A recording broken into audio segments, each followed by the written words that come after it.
Le lion de la tribu congolaise, ah papa, le président le plus beau du monde, il faut pas y aller. Facha Sali président, la salama wa. Ata Mobutu tient remettre ma bonne côté. Ata Kabila tient remettre ma bonne côté. Même Kassabou. Même Mouzé tient remettre ma bonne côté. Voilà un parti béton. La Katia Batou a plein de ONU a mobilisé le peuple africain. Tosengi de parler à ONU. Tosengi États-Unis d'Amérique.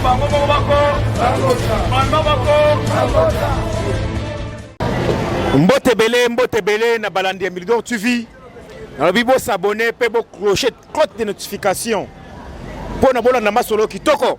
Mbote belé na baninga minyo so balanda na Milidor TV na bisika yo so bozali.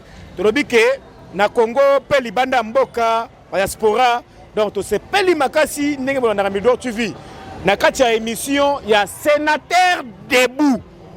Malgré que sénateur debout, Ngaye Oyo en personne, je suis chroniqueur politique. Le masolo à Congo, Mboka na Ngaye. Malgré que des pères et des mères, Ndeli Kambu. Masolo, Ndenge Zagaka, Nakatia Média Nabiso, vous savez très bien que ce sénateur debout est qui Nakatia Média. Donc, on s'arrête à Makambouna et Zaka. Les autres, voilà, sujet. Sujet à Liboso, ils allaient sujet.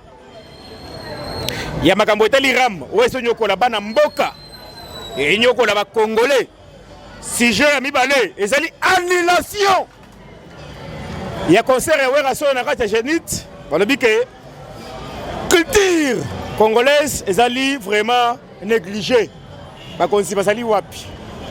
Et puis troisième sujet ezali obozo mwana na kati ya média tolobi ke sénateur debout à Sengi prix Nobel de la paix et pas Mokonzi Mboka. Les premiers Congolais à pouvoir demander ceci pour Mokonzi Mboka, on a dit que etikala ko sale matin ngai sénateur debout na Sengi yango. Et puis sujet à Souka na intervenant mo to sanaye pour na o eteli bakuluna changement de mentalité o balobaki wana pour na mboka ebonga. Voilà lelo yo toleki na kati ya mission mais le corps les alliés mokolo oyo anniversaire ya mabokilo na ngai Christian Futila yango na pesio joyeux anniversaire maman bokilo ma belle-mère maman Moboti joyeux anniversaire na sika ozali balobi ke mwana poto ya kala joyeux anniversaire nzamba pambola yo maman apesa yo nyonso je suis ton fils nzamba pesa yo nyonso sengeli kopesa yo le 1er octobre en tout cas mokolo na yo. Donc en tout cas, vraiment, que tout soit vraiment bien chez vous. Zamba Salanayo. Na pas simbo tebele et pas ya boss ka boss. Mokolo flat hotel balobi ke na venu vista na katia matonge. Balobi ke décoration vertière. Oza la poto na bisika yo sozali balobi ke cameraman na nga ya ko tirer bino ba image wana ndenge ezali. Balobi ke décoration vertière. Donc nyoso sengeli pona ba événement ya matanga ya fête nyoso sengeli. Na kati ya salle de fête cheval noir balobi ke boss ka boss na kati avenue Vista na kati ya matonge balobi ke ba réunion ba conférence mariage pe ba réunion moko boye ndenge bino boyebi ndenge zalaka wana balobi ke boss ka boss ye mutu vraiment vandi spécial lix vraiment ya ba konzi donc ya batu nyoso oyo ba za pesa na kantu ko bien ça boko na salle de fête ka boss vraiment boss de boss na masolo na ye na ndenge na ye boko mona vraiment mali loko na choza na neige talaka masolo cameraman na ngai na sengi otela ngai image wa salle de fête wana ya boss ka boss décoration vertière balobi ke boss oyo balobi ke ba boss bota makalisusu te ba uchi ko bota malisusu ba bota mate mais tout oyo ko bota malisusu mais balobi ke ba na biloko asika oh vraiment ça qui na kasa Congo te bon toleki na kasa émission na biso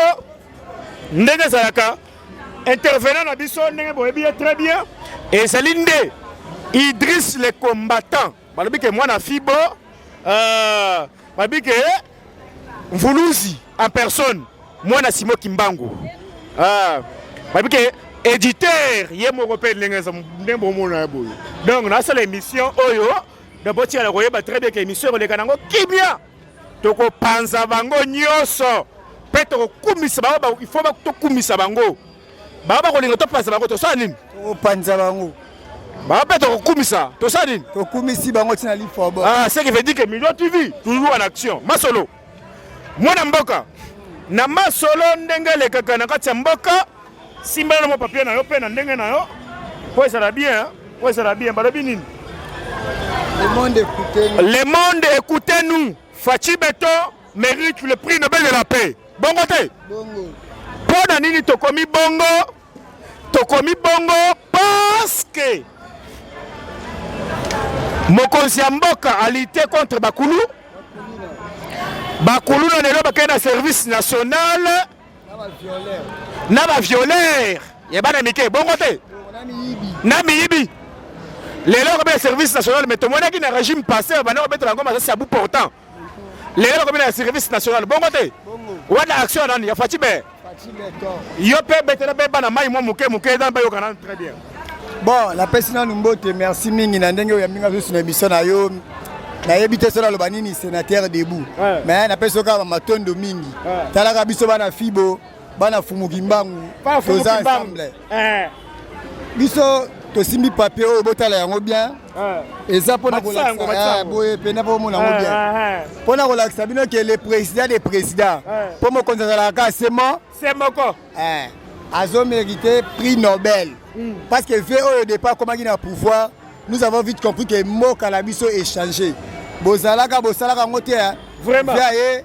tokangi miyibia viaye ba violeur bakomi kosila viaye tomonika na makasese bokomi kokende chaque mutu mozonga na conscience na ye vraiment yango ve na biso Fachi Beton ozomérité longonia ozomérité boro sénateur de bakomi awa prix Nobel de la paix pour le président nous avons interpellé au Stockholm mais par l'Académie suédoise bon pesa mokonzi mboka prix Nobel de la paix alobaki na Sud Kivu alobie que soki kimia ekoti na ST ye akopesa vie na ye po na kimia na mboka bongo te ezali bitumba oyo azobunda mpo na mboka mpo na kimia ekota ataka yo moko Idriss le combattant olobi ndenge nini mpo na likambo wana oyo mokonzi mboka alobaki wana le monde entier batiaki kokate ye ayaki na pouvoir na biso na mboka mpona koluka kobongisa esika mabe ezalaki alobaka yango akokende kovanda na este ebele tozalaka na bango abanda kokende na este te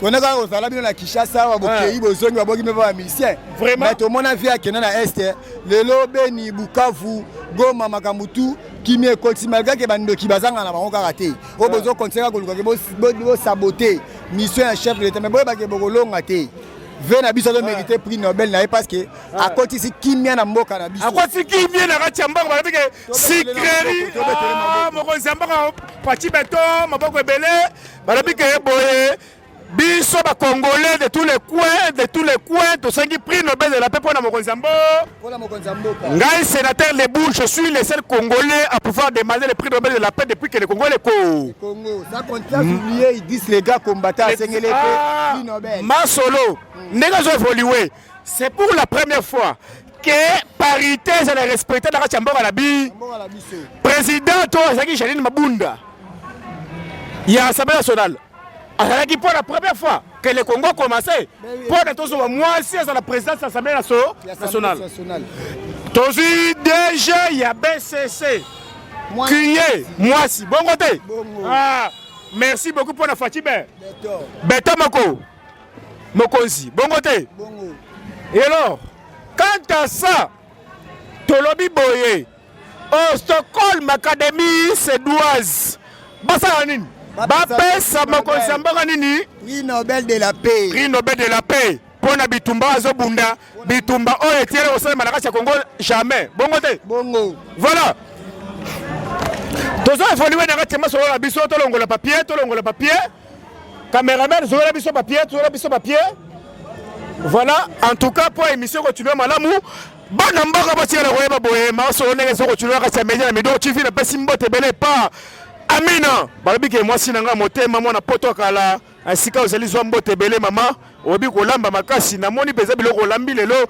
na kati anniversaire ya mama dang en tout cas c'est bien somo félicitations en tout cas boss mbote bele bino bato nyonso oyo vraiment bolandi na kati ya adversaire oyo bazali bainvité bozwa mbote ebele napesi mbote ebele pa maître Albert Ngoyi Kalonda oyebi yes oyo mokonzi ya ODKP yalobi ke organisation pour le développement du Kasai profond ezalaka mpona makambo ya kosunga bana ya kosunga bana na makambo etali biloko ya kotanga nango fourniture scolaire auti mpono la state eye awo mpona kosunga bana na biso batanga malamu bongo te voilà na masolo tokontinue napesi mbote ebele epa cameraman na ngai balobi ke Nathan le best donc le meilleur na sika azali donc bao bayebaka ye bao bayebi ye bayebi ke ye nde moto afilmaka sénateur de voilà tokoti na sujet très important mpona makambo oyo osisa bana mboka balobi ke makambo oyo bana mboka bazolia minu makila na mai esangani ezali makambo ya ramu bongo te voilà na masolo ezokende toyebi très bien sénateur Debout akoti na kati ya zungu oyo esengeli mpona tobetela bino masolo nyonso ndenge ezali partout nyonso États-Unis Australie Europe donc Asie Afrique bona na biso malamu masolo eza kitoko nasepelaki makasi mpona intervention badepute national bongo te badepute national longonye ebele bosali mosala malamu mpona makambo etali makambo ya ram mpona eke kointerpele oyo azali ministre ya Petentike en tout cas félicitations epai ya Idriss le combattant mpona maîtrise oza nango ya ministère wana nazona boye eya lokola sujet de dissertation bolanda nga très bien en tant que sénateur Debout papa taxe ezalaka na avantage nango bongo te taxe etongaka mboka taxe etongaka baklasi taxe etongaka baekole bahôpitaux banini taxe ezalaka makambo ebele na mboka bongo te mais taxe oyo ezali taxe ya ramu wana nalandaki intervention ya Molière nalandi intervention ya vie na ngai Eliezer Tamomamba naye kolanda intervention ya quelques députés na mamu na ngai oyo alobaki na Chiluba na assemblée nationale qui est député national ansepelaki makasi masolo nazo continuer toana premier message na makambo ndenge ezali balobi boye na message ya liboso epai ya honorable Mvula bongo te alobi boye en tout cas le ministre Kibasa n'a jamais déclaré que les fonds du RAM financent la gratuité de l'enseignement mais plutôt permis l'accompagnement de la gratuité de l'enseignement avec les projets unitaires mêlant le ministère de PTNTIC. Bongo te. Le ministère de l'EPST et celui de l'ESU. Bongo te. Envie d'interconnecter des entités éducatives telles des universités, des instituts supérieurs, des écoles primaires et secondaires, afin de leur permettre d'accéder à la contenu éducatif certifié à travers une plateforme numérique facilitant leur gestion administrative et leur offrant des services numériques innovants en lisant son allocution. Je ne trouve pas ça. Wana ezali déclaration ya honorable Mvula. Vous comprenez? Wana ngai pe sénateur Debout na yoko bakisa pour le baquet. Mais oui, à quoi sert la taxe? C'est pour couvrir les besoins de l'État et du peuple congolais. Donc c'est normal. Bongo. Voilà. Na yeko bakisa lisusu pe na suka lisusu. Oh, ezali ka ba lecture avant de rentrer dans niveau à diagnostiquer makambo ngo nezali. Les taxes construisent les routes, les écoles, les hôpitaux, les ponts, etc. Et même la gratuité de la santé, et pour finir, la gratuité de l'enseignement. Mais l'argent est mal géré par les réseaux de télécommunications et les responsables de l'État. Bon côté, voilà. Ndeko moko au aye koyebisa ngai boye.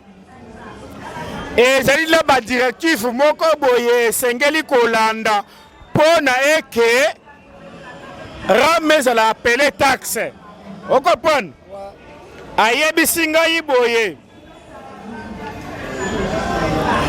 Première condition, ezali être institué par un texte juridique, loi ordonnant degré du Premier ministre ou bien arrêté du ministre au RAM. Vous comprenez? Très bien. N'a aucun texte, par conséquent, il est illégal, irrégulier, frisant, l'escroquerie, les détournements, et puis, si elle remplit cette première condition, alors elle doit être perçue par les deux gérades qui devraient la verser dans la caisse unique de l'État qui s'appelle Trésor public tenu par la BCC. Bon côté. Voilà. Ministre Kibasa Maliba. Ozali moko ya ba ministre nakati ya gouvernement et ba warrior. Nga sénateur debout naza kosilika makasi pe côté mususu na lingi bobongisa makambo ndenge sengeli ezala. Ministre Kibasa okosi biso papa. Soko okosi biso te na sika ozali, ce qui veut dire que procédure na makambo ndenge okei nango ezalaki bongo te. Est-ce que makambo ya ram balobi bien boye na bamboka ya poto mai na courant bakataka ndambu ndambu sake mutu ayeba bakataka ndambu sake mutu ayeba oko pande nzise combattant mais awa soki mutu ya 50 unité beko 100 unité beko mbala moko ngai moko awa na victime ya kosakana te. Donc na yo kango eloko te po nga na sala kana za matricule la tête mena parce que na sala kana ta masolo yango nde na pesa Idriss le combattant moi micro le dona fouiller ba information au concernant la Kamwaram pour na ko betela bino yango ndenge ezali na pesi mbote belé pa vena ngai Israël Mutombo Sango pe na pesi mbote belé pa vena ngai Christian Bosembo na bisika bozali mbote belé chroniqueur politique sénateur debout na kachama solo pe na pesi le cas général mbote Augustin Kabuya na Djamar Kabu na bisika bozali ils se combattant zora moi micro pensez là bana mai mwanda mbundambo. Bon, à propos ya makambu ya ram na kachamboka la biso, première question na notre la ministre Kibasa Maliba. Expliquez biso na bien pour toye baradonte. Ram yango na moi moko bokata ka biso combien de unités to combien de mbongo. Pour te comprendre azou phénomène à ram te. Ota 100 unités bazui. Ota 50 unités bazui. Ota 200 unités bazui.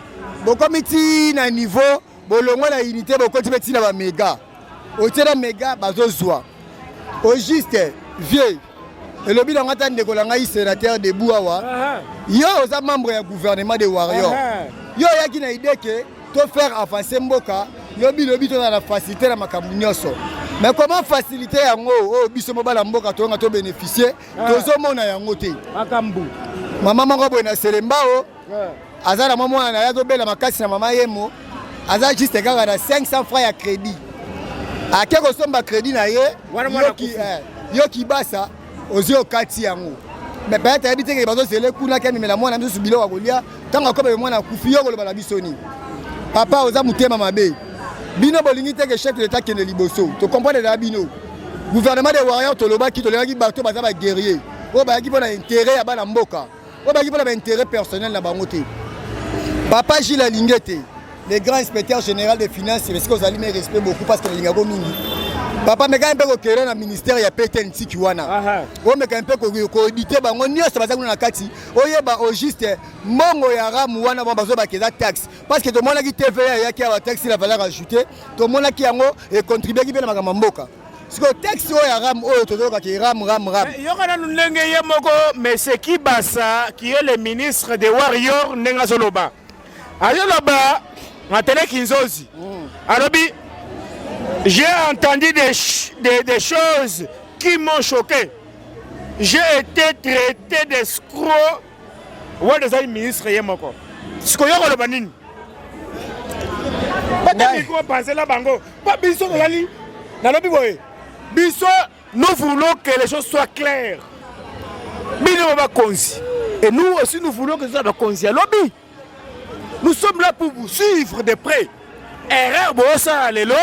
Pas besoin de ressentir. Kuna lobby. To changer yango. Bon côté. Bongo. Ah. To corriger la erreur wana. Y'a pas de se combattre. Batela bangona mamuke wana ondengo loba. Papa Kibasa, si vous êtes traité d'escroc, c'est parce que vous le méritez. Excusez-moi pour le terme, mais na lobby na yo, c'est la vérité. Vérité, nga mutema na ngeza ngo banki te pona bomba makambo susu. Oza mutema mabe. Yo yaki na gouvernement de Warriors pour aider la population. Tala bino baza bobenga biso petit peuple la gisini. To somba ba crédit ba 500, ya ba 200, to somba ba minutes. Metango yo zo katanga i crédit na mutema mabe. Yango to tuna bino na question moko. Bino baza kuna kata petentik yango. Boye bisa monter yango za combien ou esenga dans un mois au kata biso taxe ram. Parce que je me rappelle bien ceux qui obiki bokata biso ram. Ceux qui n'ataka crédit na un mois n'ataka crédit peut-être il y a $100, il y a $20, il y a $50. Je crois qu'il faut bokata ranga 10% ya pamba. Mais na 10% yango c'est que bokata ndambu ndambu bakata ndambu ndambu.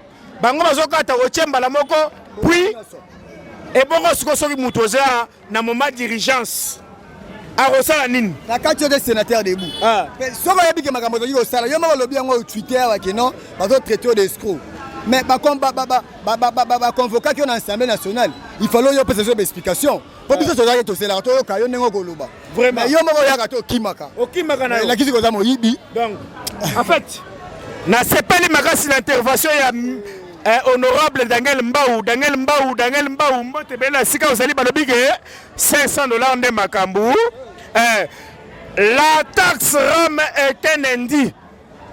Elle est perçue en violation de l'article 5 de la loi barre 003 du 8 mars 2018 fixant la nomenclature des droits. Vous comprenez? Taxes et redevances dues au pouvoir central. Vous comprenez? Nous avons en toute responsabilité sommé le ministre de Pentic. Vous comprenez? À supprimer purement et simplement cette taxe scélérate. Bon côté. Sous peine d'une motion de défiance. C'est aussi ça, faire la politique autrement. Il est possible de réinventer une nouvelle forme de gouvernance à travers un contrôle parlementaire sérieux. Votre bien-aimé honorable Daniel Mbaou Soukissa, nenga beti yango abetanga niveau moko boya niveau esengeli balobi il faut balongo la taxe ram. Bon ngai pe nazala nga pour Daniel ya venanga umela olobele comment ta faut ba boka Soukissa. Il faut to longo la taxe ram wana. Nous bénéficions en quoi na mamba taxe ram. Au contraire c'est vous qui bénéficiez avec vos familles, avec vos enfants. Biso ba peuple yango. Oh ba ke bundela peuple on est biso yo ka cité papa. Bisos. On a uta sepela ke tozo ata ba crédit ba 100 francs to sepelaka. Po to yemela bo umela. Bakati ngai sa unité masana ngai izise kombata bakati ngai ndeni. Na butu na bimi intervention ba boye. Donc na cheka boye badame. Et singa zo ko parler. Na zo moto ke de parler pona ke no tsiko la kabila pembeni. Et c'est que beaucoup d'andambu, mais pas d'abison au siliki. Congolais de Sosika, c'est le lobby. Faut pas ça dîner. Bon l'ongola yango. Nous n'avons pas besoin de wifi. Donc c'est la fibre optique et quota. Et bongo bino. Batou Oya et réseau de télécommunication. Vous êtes complice. Il y a Eloko Wana. Orange Money, na Airtel Money, na M-Pesa, il y a Vodacom. Est-ce que Bangomo Bonjour, ça la barretrée, ils ont soit Mongo Belé. Vous escroquez le peuple congolais et puis bonjour, ça la escroquerie numérique. To Segina Bakonsiamboka, Botel et Melalikambu Oyo. Fachi Beto Bokonsi Bario. Tolo Baga et Panayo. To Sengelio prix Nobel de la paix et Paya. Naba Académie suédoise na Stockholm.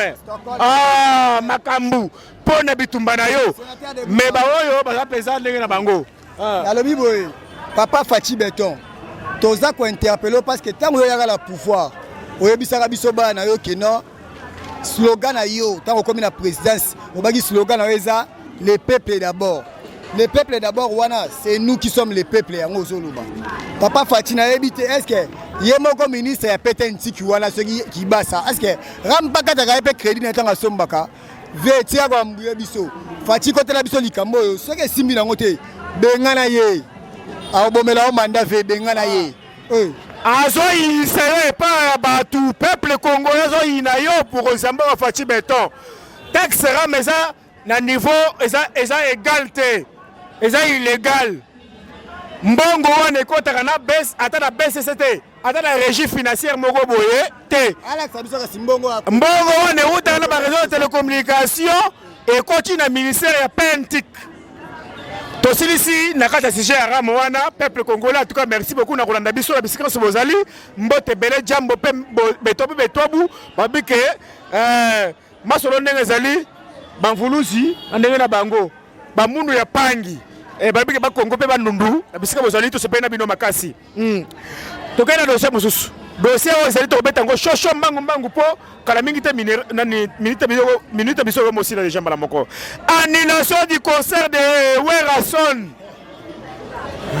Joe Bokecho Andoki a combattre mboka na ye Bokecho yo o combattre mboka na yo nga sénateur debout na kebisa yo il faut y avoir très bien critique na mboka ezo sambwa e limwa rumba yo kala sous ba nigérien ba sénégalais ba comment dominer biso rumba yo ibe ko valer rumba Bokecho yo soko ibe oswata succès ya Werason ya un quart azanga be musicien mo Bokecho mais succès Werason ya ko so succès Werason te to batango dada annulation du concert de Wera.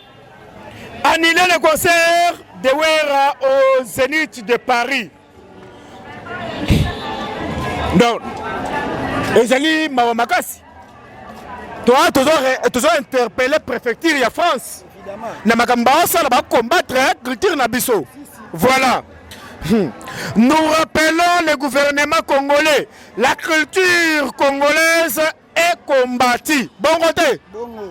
Les loyaux roum besoin kana le sous-souté. Les bandes mboka les sous-souté papa nangai. Donc, sont allés très bien makambo kende, l'avenir de la musique congolaise et des artistes congolais est menacé. Nous demandons l'intervention de nos autorités compétentes pour sauver notre culture. Nous demandons et nous mettons en garde les diasporas mal intentionnés de ne pas trahir notre culture. Cueillez les rumba. Les rumba, bon trahir rumba te papa. Hein? Soyez intelligents et sages sur vos décisions. À niveau de la poto. Quand vous voyagez, ce n'est pas pour combattre sa culture. Bon banamboka, pour combattre yangote. Hein? Masolo. Vous pouvez demander. Demandez-vous, bino bana poto bo mituna bino moko. Ba producteur ya ba musicien na biso. Ba saka ba congolais te. Ba uta libanda, ba yaga ko aider ba musicien na biso ba tsarumba likolo. Ah, masolo. Na ndenge to sengi eke masolo ezala bien. Bokecho yo. So isa Bokecho wa yambo. Wa déjà belge yo ndenge sawana. Bongo te. Mais yo olingi va se mettre à la hauteur et à combattre culture ya Congo obenga ba Ferrari ba Farira ozobenga ba Werara ba Kofira tala il est très haut yo tanga qui n'a même pas un bac un monsieur un foutron pour tout ça là yo soza ya Congo c'est la Fazer yo tala biso clair pala yango ba griffe to lata yo koleka biso ya nini tajo français malonga pété kako finga mboka kofinga bana mboka yo boketu yo boketu osala marche wapi yo mela gaz yo na comprendre yo te omoni yo on tire attention on comprend yo tout d'abord changement de mentalité et bandana ne pas na yo moko on combattre Wera on combattre Kofi on combattre Fali on combattre Ferregola yo zana ni yo kenda poto ko combattre kiti ya mboka na yo kalisi ndule obota na Belgique wana yo kalisi ke zaratina na mboka oyo wa biloko bato mboka te rumba wana ya bavena ngai ba mvulusi bavena ba mvulusi na mboka oyo ya ibabalani ba ne Congo oyo balani epa mwasi na ngai balobi ke banjibu okopande bate bane bandule banini bavena ngai lomba makadi banini lelo ko combattre wana yo il faut yeba et de ce combattre kanda kutu bakati yona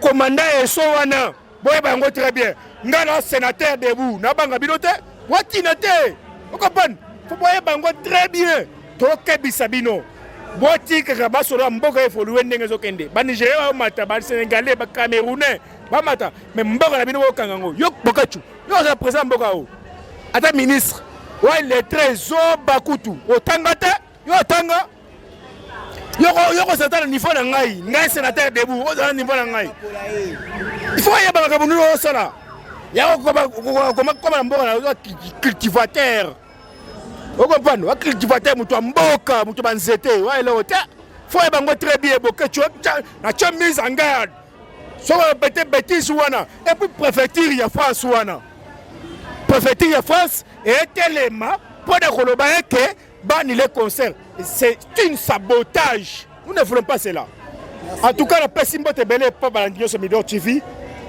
et pas mon conseiller Fachi Beton en tout cas excellence la pesimbo te belé et pas ba ministre yo so warrior na lingina zuwa ba makambu ba preuve oyo ki basalobi ke ra maison compagnie gâteau d'enseignement mais gâteau d'enseignement et banda kala ra me ko banda sika awa na lingina zuwa ba preuve et pas ya Tony Mwaba après c'est ba preuve ya accompagnement ya mbongo ya ram na kati gâteau d'enseignement vous comprenez ça c'est salir la vision du chef de l'État nous ne voulons pas ça il dit ces combattants Panzana na makambo oyo teli bokachu a combattre culture na biso.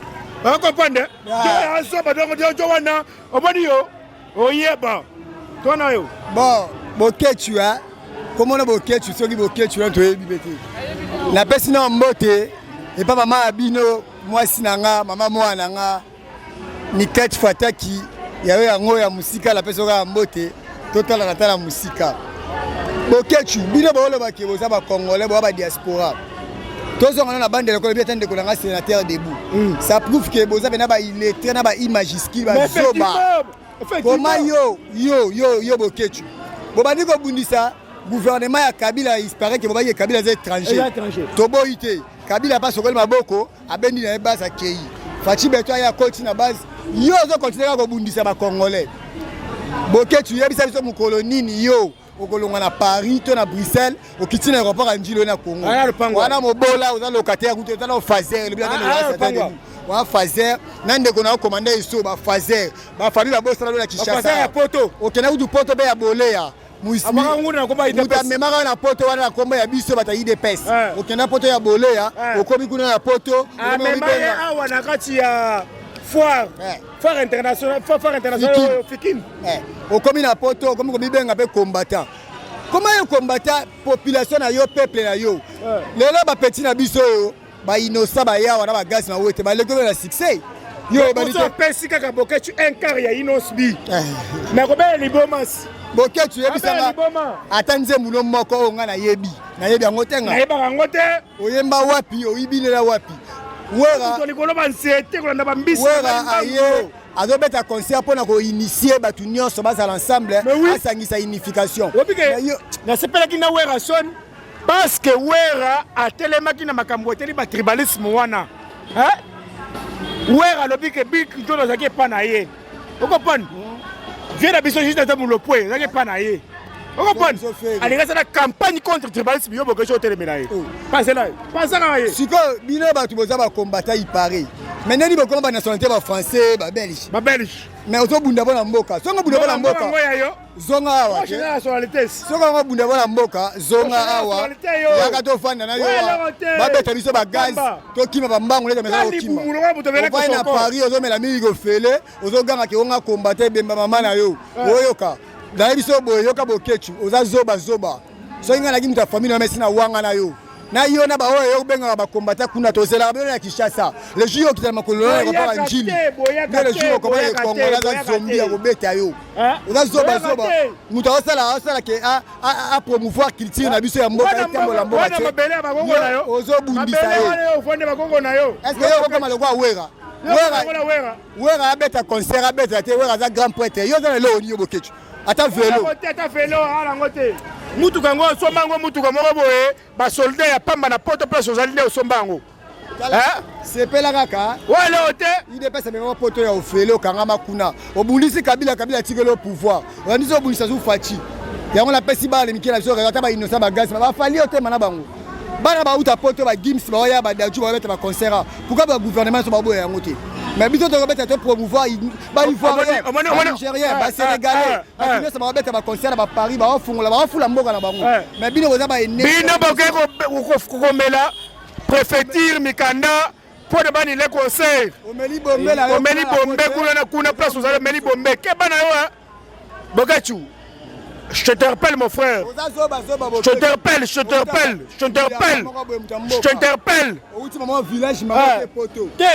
Bayaka mususu bazaka ba intellectuel mais qui yaka penza oya soki ya Boketu wana soki ya bandaka eza penza ki ya ko ya penza il est très penza lo ya suka. Sénateur de Boketu biso to fana na Kinshasa précisément na Kalamu. So mo ngoza mobala tembeo l'équipe biso ba face. Yaka kizana rapport à Njili yako mikabiso yaka wala mboka na yos ozo bundisa bandeko na yango manike congolais ozo linga teke mboka yo avancé facha kina reso bisike ke mboka de congolais sazonga na mboka na facha bengana na Congo yabaki yaka moko ya te yo bazo banga o bangela ni moza eloko te eza mawa o banga yo na poto banazo na 98 zo na 9 ti lelo atali papa ozala ngote yawa okanga mala ata entreprise apa mosala ngo okanga peke nga komba yo komba ta simbonga wana bakoko na yo komba ta yo baka kufa na mboko fandi wana za bena yo te bako bengala la bino suka la France ba bengala bino na pesi mbote belé pa bato nyonso na bisika bozali pe na